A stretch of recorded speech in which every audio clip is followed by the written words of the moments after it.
Hello folks, and welcome back to normality after a slight detour last week. Apologies for that.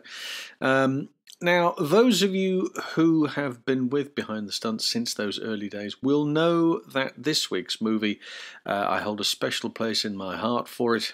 It's a very important picture to me, so let's not worry about talking too much and crack on with the action. So here we are with this week's show, Escape to Athena. First movie I ever saw at the cinema in 1979, and it changed the way I feel about movies completely. I suddenly became fascinated with stunts because of this man. Here's Roy Alon falling from the roof of the Turkish bath. Let's watch him go again. Little platform that he's standing on just at the edge. He's in the tuck position because he has to crouch and fall through it. If you're in the tuck position, you'll rotate, so he has to come out of it and lock off. And then when he gets further down, this is about 60 feet, he gets further down, then he has to start tucking again to get his landing. His landing is actually rigged just inside the little fountain at the bottom there, it's a lovely fall. But he pops up half a dozen times in this picture. Here's another stuntman playing an acting role here. Driving this particular Jeep is Mark Boyle, and Telly Savalas, who is being held as a prisoner in the back of this particular vehicle, has cut the brake lines to this truck. And, yes, Mark's just spotted that. Pumping the brakes, nothing happens. Scuffle breaks out, and Savalas realises he has to get out. So Dougie Robinson takes over, climbs over the back. He's holding onto the bar at the bottom. See the bar at the bottom there? That's maybe been attached so he can hold onto that. Swings his legs over, gives his heels a good slap on the floor. Left of shot. Oh, look, the camera crew. Maybe they hadn't spotted that would be in shot.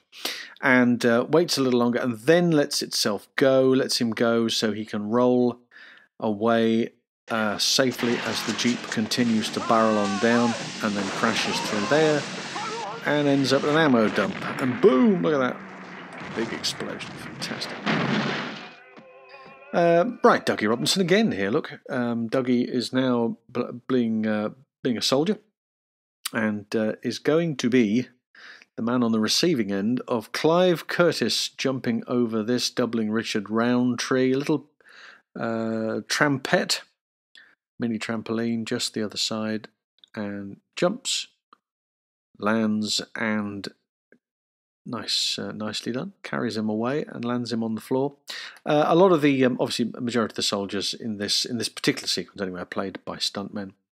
Here's another very good example as Paul Weston walks around the corner as a German soldier, and Paul Weston very clearly with some sort of serious eye condition. Look at those glasses.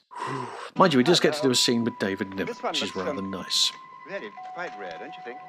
Looks like early Harrods. Ouch. So, carried away.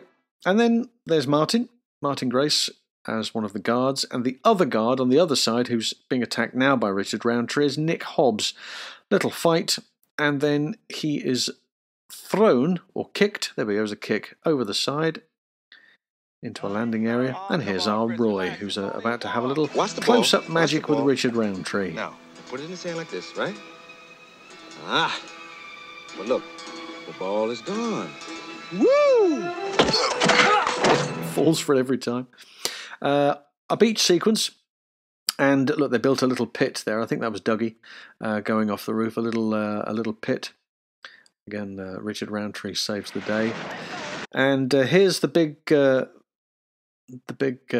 fight. Nick Hobbs, the machine gun fight. There's Martin Grace. And up there, this is a good one. This is Paul Weston. Lovely fall. I've got a photograph of that as well. All filmed on the island of Rhodes. These are quite exciting too. Here's a priest with an explosive orange. And again, Paul, but it means that I think this is a mini trampoline and he's had to run towards this and then turn as he's just about to land on it and go backwards. His landing there's really brutal into those sandbags. Caught him right around the neck. But He nails that one. There's another shot of it. It's very impressive, isn't it? But I don't think it's an air ram. This one looks like it may be, because he's not moving. This is Royal on. And clearly the explosion goes off and he's thrown up into the air and back.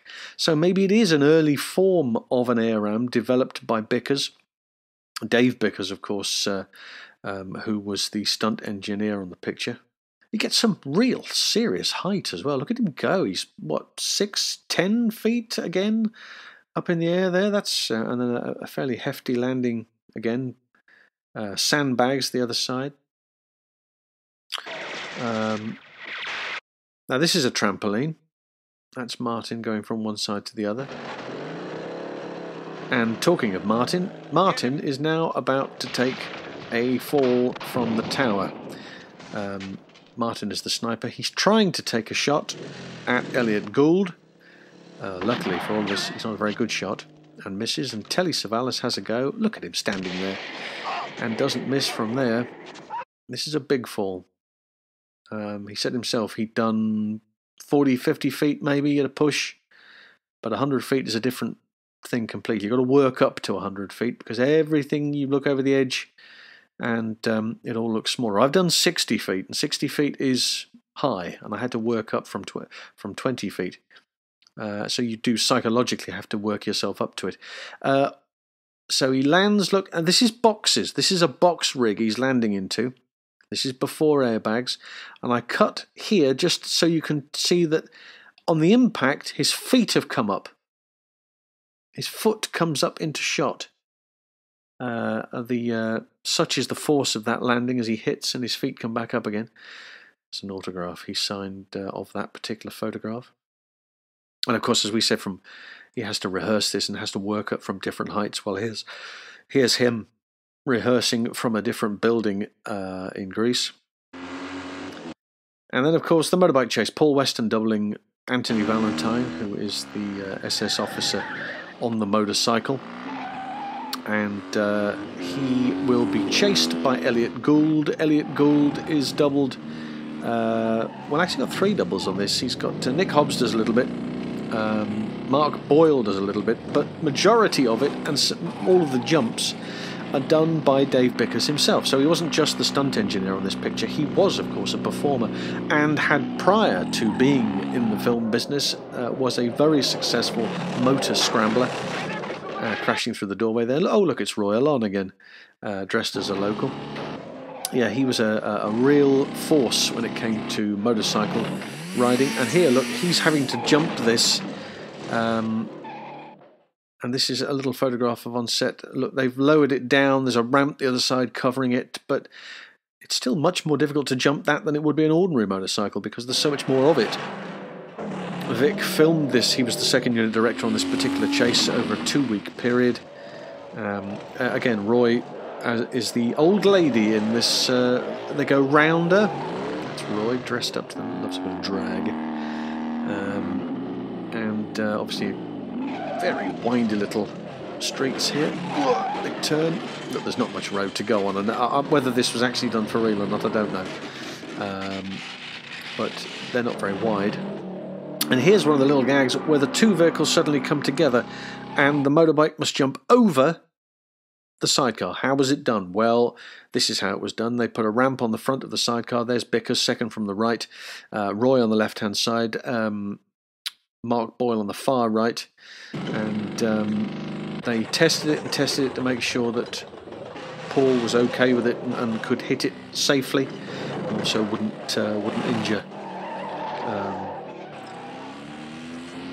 Nick Hobbs, who I think was on the motorcycle when Paul did the jump. Here's he lost his hat there. You see that?